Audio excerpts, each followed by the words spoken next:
Welcome to Module 3 of Smart Systems class. We're going to be talking about how to do logic-based control in Simulink. I'm going to start out by talking about your home heating system. So we're going to model a very simple home heating system. I'm actually just going to cheat and use a transfer function model that sort of ignores a lot of the thermal things that are really happening in your home. But this lecture is really going to be about how do we control that thermostat. Okay, so the first thing I'm going to do is I'm going to come in here and grab a transfer function model. I'm in my Simulink library browser. I just find a transfer function. So if you remember from previous video lectures, the parameters we would need to define for this simple first order transfer function model would be the process gain. So let's say that for every kilowatt of heating that we inject into this building, it's going to have a steady state temperature change of 2 degrees. So that would give it a gain of 2. And this particular building has a time constant, a process time constant of 60 minutes. Okay, so that is really our thermal model of the home or the building. So I'm just going to call this guy, let's call this building. So this is our building thermal model. So if we input a certain amount of heat, it's going to give us a certain temperature. So let's say we want to control that temperature.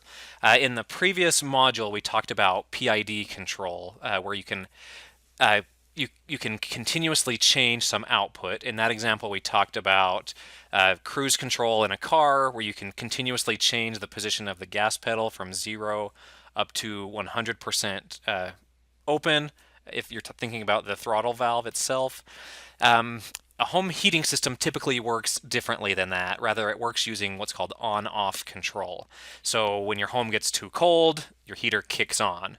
Then it stays on until your home reaches some upper threshold, then it turns off. And so it's continuously switching on and off. So our first attempt at doing this, we are going to just get a logic block. So I would go back to my Simulink library browser. I'm actually going to code the logic in myself. So I'll go to user-defined functions. I'm going to grab this MATLAB function and drag it on. And this particular function, I'm going to call this the thermostat. Okay, so here's the thermostat for our building. It's going to look, the setup here is going to look a lot like PID control. This is just a different form of control. I'm going to go ahead and flip this block. And what we want to do is we want to measure the temperature coming out of our building. And we want to implement control based on that temperature. So I would come here, connect this. When I open up this function, it gives me this default language, so you can change the name of your function. So I'll just call it thermostat here. This first input is going to be the measured temperature. So if I come back here, it automatically changes that input to be temperature. So our building model will output temperature. Our thermostat controller is going to say, based on a particular temperature, do I turn the heater on or off? And then we're going to have that heat come back into our building to heat up our building.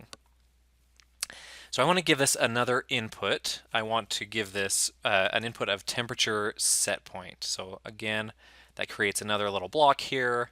And I can come to my Simulink sources, and I can get this constant block. And let's say I want my temperature set point to be 25. I'm thinking in Celsius here. So this is 25 degrees Celsius, so pretty good, comfortable temperature. So I would connect this temperature set point here. So I want the output of this function to be the heating value.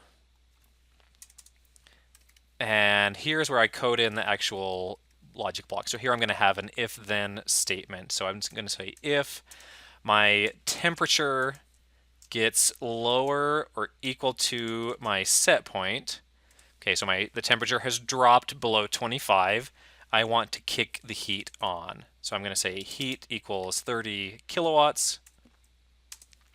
And then I'm going to say, I'm going to have an else statement, and I'm going to say, if my temperature is not below my set point, then I just want the heater to be off. So I'm just going to set it to 0. So what you'll know, what you'll learn when doing these MATLAB functions with if-then statements is you need to make sure that, so this function, it says, I have to calculate a value for heat no matter what. So you have to cover every scenario. So in the scenario that temperature is less than your set point, you turn the heat on.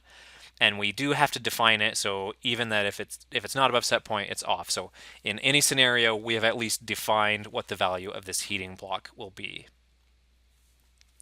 All right, so we have our thermostat controller programmed, and now we can come and connect it here. So of course we want to see the results of our simulation, so I'm going to go to my library browser and grab a scope in the sinks category.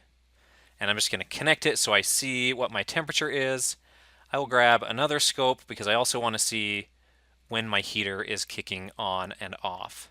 So I'm going to run this for about, let's do 4 hours initially, so 240 minutes.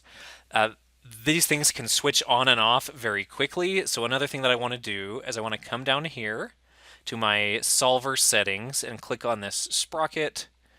I want to make sure that my solver doesn't take huge time steps. So I'm going to give it a max step size of 0.05 minutes. So that means it's going to solve my model at least every 0.05 minutes. So that would be every 3 seconds. Okay, so I'm going to come here and click run, and let's observe what happens. So when I check out my building temperature, hey, it controls it very closely at 25 degrees C. So that is great. So let's zoom in and see what this looks like here. So you can see, if we zoom in closer and closer, you can see this quite a lot of what I would call chatter. So the temperature is fluctuating very rapidly around in this small little dead band of temperature. So why is that happening? So let's go take a look at my heating system.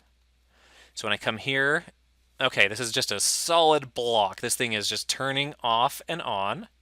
So down here is the off state, up here is the on state, and it's just doing this chattering. And so what's happening is I've given this just a hard limit in my code. I just tell it has to be right around 25. So that is that's bad. My system basically has no ability to turn on and stay on. Basically every time step it's switching on and then it's switching back off because it's crossing that 25-degree threshold repeatedly. So this is not a great way to run a system, and this is actually not the way a proper home thermostat would work. So we're going to make some modifications to this model. So specifically what we really want to do, and the way a thermostat actually works, is you give it a high set point and a low set point. So I'm going to change this input to give it a set point high and a set point low.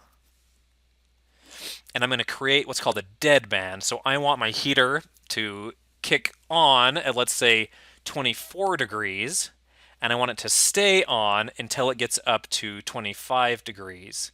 So I'm going to call my set point low. I'm going to say that that is 24 degrees.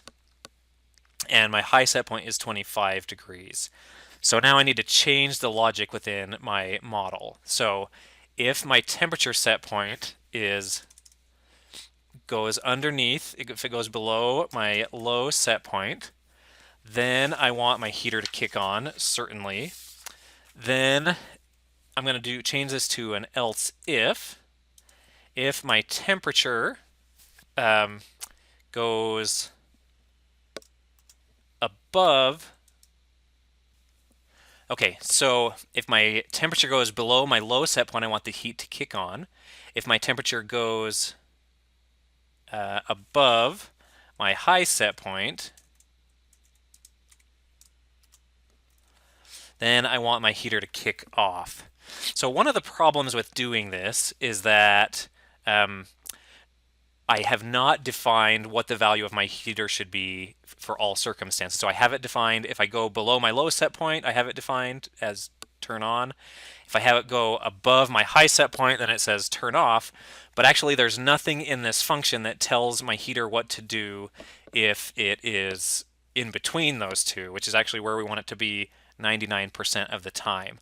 So what I have to do is I have to define another pathway here. So I'm actually going to change this up a little bit. I'm going to create a new variable.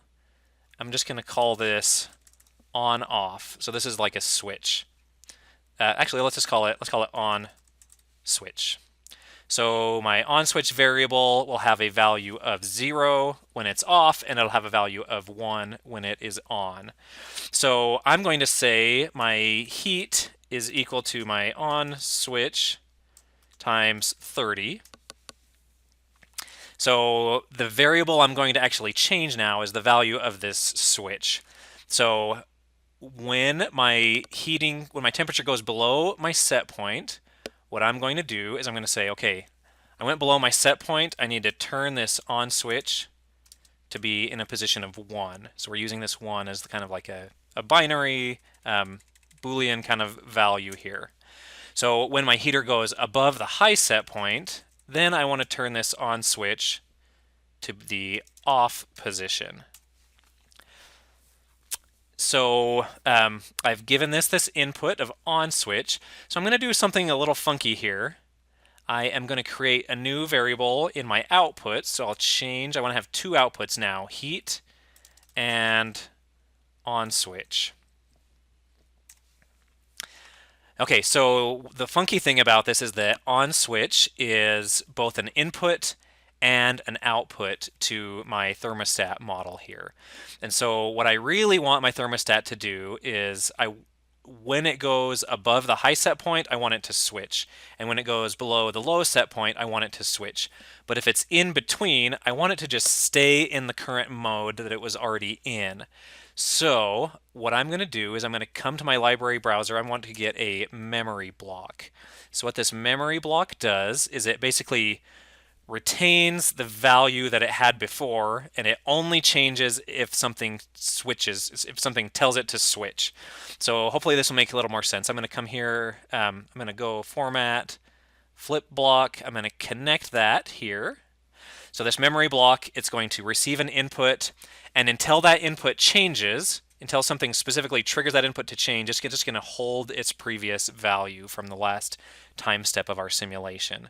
So I'm going to just keep this initial condition of 0. This is basically just saying at the beginning of our simulation, we want our heater to be off. So I'm going to route this back to itself here. So basically this memory block is it takes my output and it just feeds that value back as an input. And then my logic block itself is going to tell this switch when to flip. So coming into this block, I have my high set point, my low set point, the value of this switch position. And then this switch position is the thing that I'm actually changing in my if statement. So this is basically saying, if my temperature goes below my low set point, switch my heater to be on. If this value goes above the high set point, switch this heater to be off. And then, if nothing else happens, notice that this value will come in as an input. So my on switch will be either on or off. It'll pass through. If neither of these if statements gets triggered, then it's just going to pass right through my whole if statement without being changed and go exit my function as an output. So that memory block is really handy, and that's going to help us implement this behavior in our heater. So we've implemented this thermostat with now this memory block, and let's see how the behavior of this thermostat changes now. Okay, so we'll go here, first look at our temperature. So I'm going to zoom out. So notice how we see this temperature change. Now we can actually see it. It doesn't just look like a constant. When I come in here and zoom in on the temperature, I can see that it does stay now in this dead band of basically between 24 and 25. And when it exceeds that value, it's basically Simulink taking a big time step before that block can kick in. But basically, we can see that our heater is keeping us within this dead band. So let's see if that improves the behavior of the heater itself, and you can see that it does. So within a period of a little over an hour, you can see that the heater, it turns off and it stays off for a while. Then it turns back on and it stays on using that thermal mass of our house, and that 1 degree temperature deadband is kind of like thermal inertia to keep it within this range. Otherwise, when we control it like the way we did before and it's just frequently cycling on and off very rapidly, that causes a lot of annoyance. First of all, it's inefficient. It also would over the long term, it would do a lot of damage to the heater itself because it's just frequently kicking on and off.